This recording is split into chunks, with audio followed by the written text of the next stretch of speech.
Bienvenue sur les cours de Jean-Philippe pour un chapitre consacré aux matrices hermitiennes, aux endomorphismes hermitiens. On fera une application à l'étude des formes quadratiques quand le corps est égal à C. Rappel, on a une matrice A qui est hermitienne si TA bar est égal à A, c'est-à-dire si AJ bar est égal à IJ, quel que soit IJ. En particulier, pour I égale J, on obtient AI bar égale AII.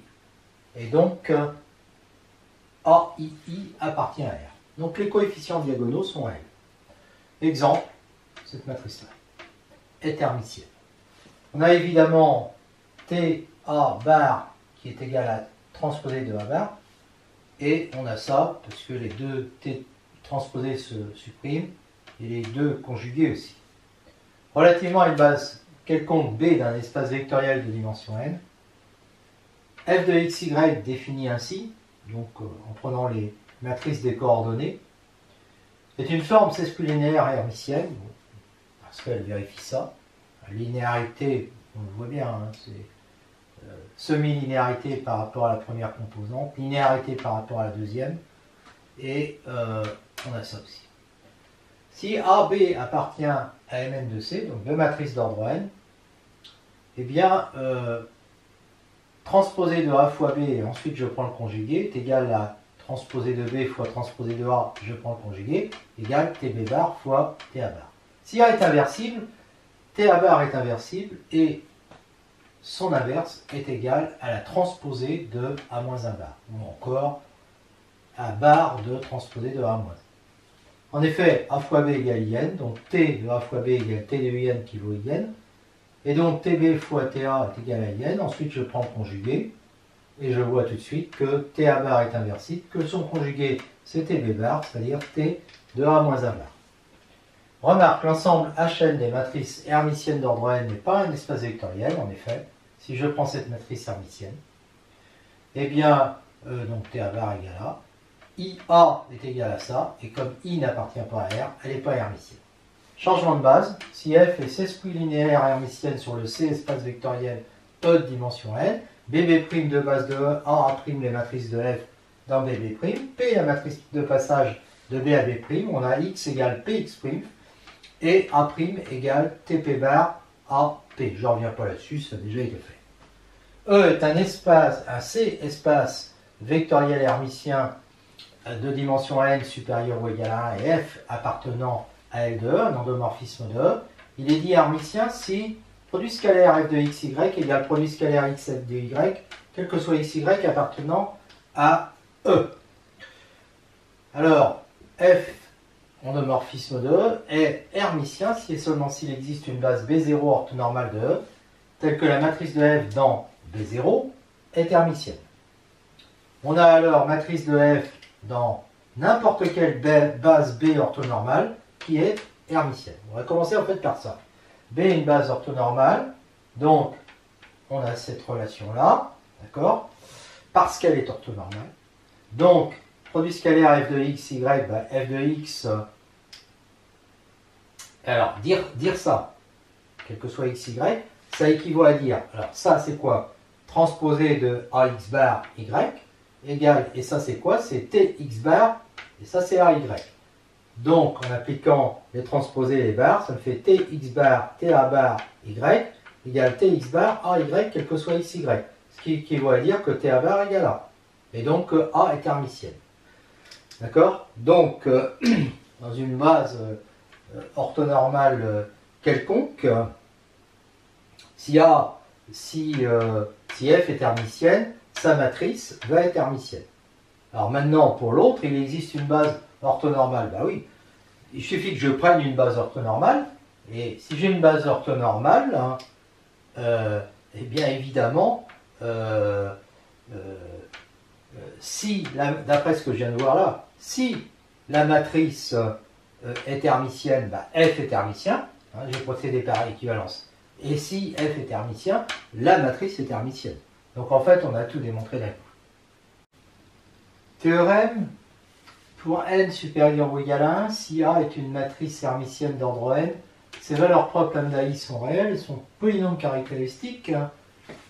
est scindé. Si E est un espace hermitien de dimension n, et F un endomorphisme hermitien, ses valeurs propres lambda I sont donc réelles, et son polynôme caractéristique aussi est scindé. Bon, la démonstration a déjà été faite dans le chapitre sur les espaces hermitiens. Je peux la refaire.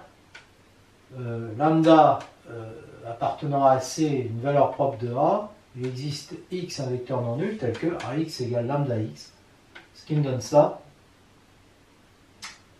Et ce qui veut dire que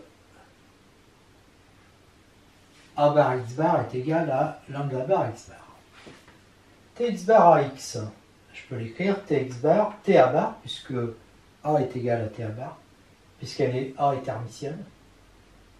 Donc ça fait X, ça fait donc ça la transposée de A bar X. Et donc comme A bar X bar est égal à lambda bar X bar, ça fait transposer de lambda bar X bar. Donc ça fait transposer de lambda bar, c'est lambda bar, Tx bar X. Mais on peut aussi écrire que Tx bar AX, c'est AX est égal à lambda X. Et donc je sors le lambda, ça fait lambda Tx bar X. Donc ça est égal à ça. Donc par soustraction, ça est égal à 0. X est différent de 0. Tx bar X est égal à la somme des xk au carré positif. Et donc, parce que le vecteur n'est pas nul. Et donc, lambda bar moins lambda égale 0. Donc, lambda est réel. Le polynôme caractéristique de f. Donc, ça veut dire que toutes les valeurs propres qui, a priori, étaient complexes, sont réelles. Le polynôme caractéristique est scindé, parce que le corps est C. Donc, il va s'écrire comme ça. Et on vient de voir que tous les lambda I sont réels. Si f est un endomorphisme hermitien, eh bien on sait qu'il admet dans une base orthonormale une matrice A hermitienne et que Pf de x va être égal à Pa de x.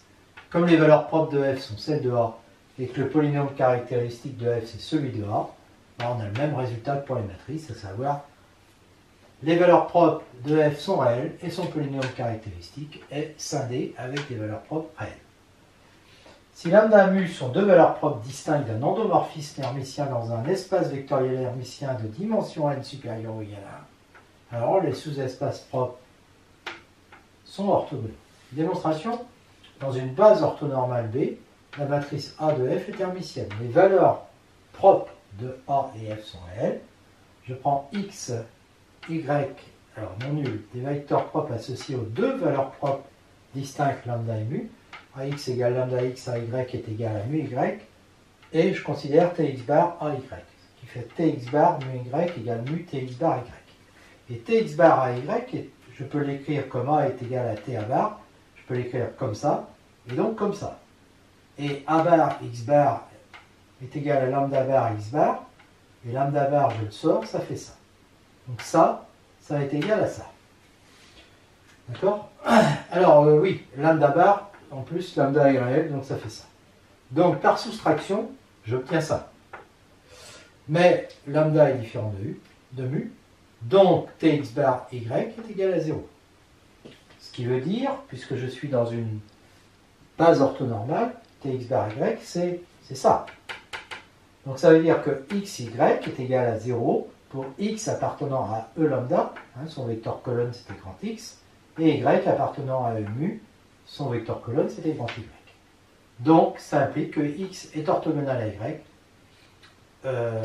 Quel que soit x appartenant à E lambda, quel que soit y appartenant à E mu, donc E lambda est orthogonal à E mu.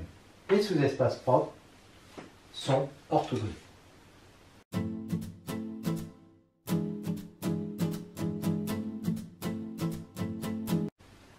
Matrice unitaire d'ordre n dans Mn de C.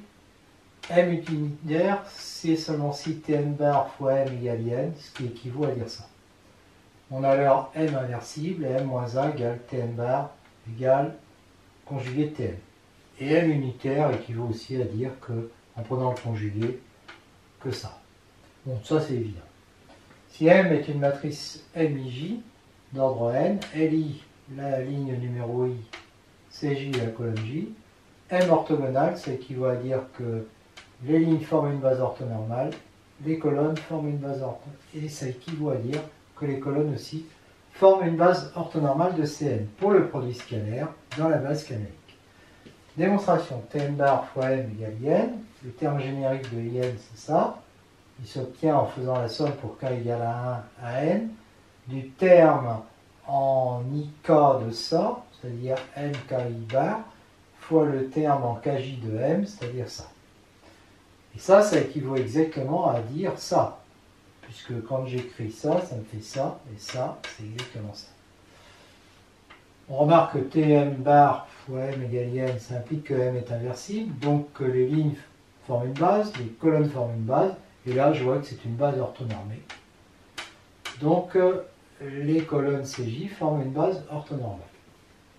Bon, si m' est égal à Tm, Tm bar fois m égale n, ça équivaut à dire que en prenant le transposé, enfin, en disant que Tm c'est m', ça équivaut à dire que m' bar fois Tm', parce que Tm' c'est m, est égal à in, ce qui équivaut à dire que m, en prenant le conjugué m' fois Tm' bar est égal à in. Donc ça veut dire que m' est aussi unitaire, hein, et donc que les colonnes C'J, hein, ça veut dire que m' unitaire, et donc les colonnes C'J de m' forment une base orthonormale. Et les colonnes C'I sont les lignes, alors les colonnes C'J en fait, hein, sont les lignes Lj de m, donc les lignes Lj de m, on peut dire aussi les lignes Li, hein, c'est pas un problème, les lignes de m forment donc une base orthonormale de Cn.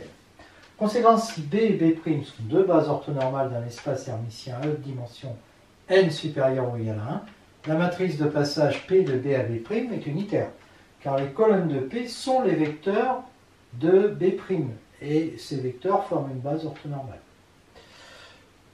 Voilà, ensuite remarque, l'ensemble UN des matrices unitaires, munies de la composition, est un groupe, UN donc muni de la composition, sous-groupe de GLN de C. En effet, si M est unitaire, on a vu qu'elle était inversible. IN est unitaire, c'est évident. M appartient à UN implique que M-1 appartient à UN, car M-1 est égal à Tm bar. Donc T de M-1 bar est égal à T de Tm, c'est-à-dire à M. Donc M-1 fois T M-1 bar est égal à M-1 fois M égale identité. Donc M-1 est bien une matrice unitaire. Alors, A, B appartenant à UN, transposé de A fois B bar, fois A fois B, c'est TB bar fois TA bar. Alors là, je devrais écrire avec des parenthèses, hein. Fois A fois B, puis déplacer les parenthèses. TA bar fois A va me faire l'identité IN, et ensuite TB bar fois B va me faire IN. Donc A fois B, hein, puisque ça c'est égal à IN, ça veut bien dire que A fois B est unitaire, et donc j'ai bien un sous-groupe de GLN rond.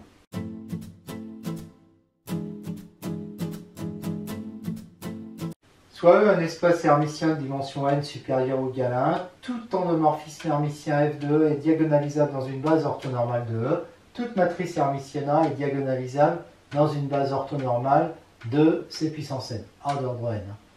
Muni du produit scalaire canonique, somme de xi, yj, relativement à la base canonique de Cn.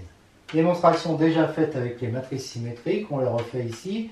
Si n est égal à 1 par récurrence, donc E est engendré par le vecteur E, on peut choisir de norme 1, f de E est égal à KE, si U appartient à E, U est égal à XE, avec X appartient à C, et f de U est égal à XKE, donc à KU. Donc on a une matrice diagonale comme ça, dans la base E. Alors c'est une matrice diagonale hermitienne, hein, donc K est un nombre réel. Supposons le résultat vrai à l'ordre n, hein, donc soit E un espace de dimension n plus 1, f appartenant à L2 hermitien, lambda, on prend lambda une valeur propre de f, on sait qu'il en existe, on sait même qu'elles sont réelles, Il existe un vecteur propre x différent de 0 associé à lambda, et on montre que f est égal orthogonal de x, c'est-à-dire un espace de dimension n, c'est un hyperplan, est stable par f. Démonstration, si y appartient à f, on utilise le fait que f est hermitien.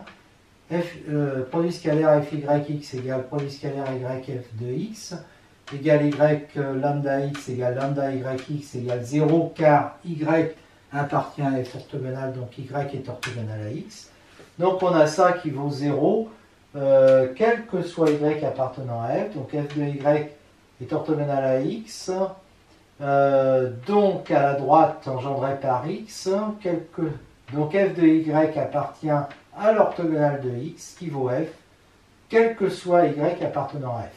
Donc ça veut dire que grand F est stable par petit f. Du coup, on peut s'intéresser à la restriction G de f à grand F. Elle vérifie, évidemment, ça c'est égal à ça. Ça, c'est parce que f est hermitien. Et puis là, comme on est toujours dans f, eh bien, je remplace ça par ça. Et j'en déduis que G est hermitienne, donc diagonalisable dans la base orthonormale BF de grand F. J'ai donc une matrice de G qui est égale à ça, comme ça, dans cette base. Je pose En plus 1 égale x sur norme de x. Du coup, j'obtiens, c'est vrai que j'aurais pu prendre directement x qui était unitaire, enfin c'est pas grave. J'obtiens une base B qui est orthonormale, d'accord, puisque n plus 1 est orthogonal à tous les EI, puisque tous les EI appartiennent à f. Et donc, la matrice de f dans B, évidemment, ça va être ça, puisque f de n plus 1 est égal à lambda en plus 1. Voilà, donc elle est bien diagonale. Et donc, théorème de récurrence, c'est toujours vrai. Si A est une matrice hermitienne, on prend la base canonique B0 de Cn avec le produit scalaire. Et F, l'endomorphisme de matrice A dans B0. F diagonalisable dans une base orthonormale B de Cn, donc A aussi. Voilà. Conséquence, quelle que soit A une matrice hermitienne d'ordre n supérieur ou égal à 1, il existe une matrice diagonale B avec des valeurs propres qui sont toutes réelles et une matrice unitaire P. Donc unitaire, ça veut dire TP bar fois P égale P fois TP bar égale IN, tel que D égale TP bar, en fait c'est P-1 AP, mais P-1 c'est TP bar. Et A égale P, D, T, P-1, et P-1 c'est TP bar. Bon, on reprend la base canonique B0 de Cn, et F l'endomorphisme hermitien de matrice A dans B0, diagonalisable dans une base orthonormale B de Cn avec une matrice D dans B, P la matrice de passage de B0 à B, d'accord, B est une base orthonormale, donc en fait on a TP bar fois P égale P fois TP bar égale IN, P est donc une matrice unitaire, donc ça veut dire que P-1 c'est TP bar, D égale P-1 à P est donc égal à TP bar à P, et puis A qui est égal à PDP-1 va être égal à PD TP bar.